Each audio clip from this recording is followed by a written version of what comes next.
Good morning mga idol. Update muna tayo sa aking mga sisiw. Itong sisiw na to, in-upload ko na to mga 3 days ago. Mag 3 days old na itong mga sisiw mga idol.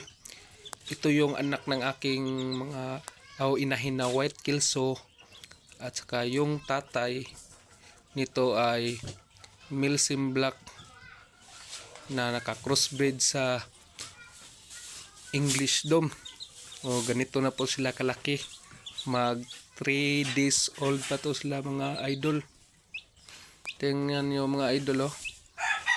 Ito lang yung lagyanan ko ng mga sisiw na to.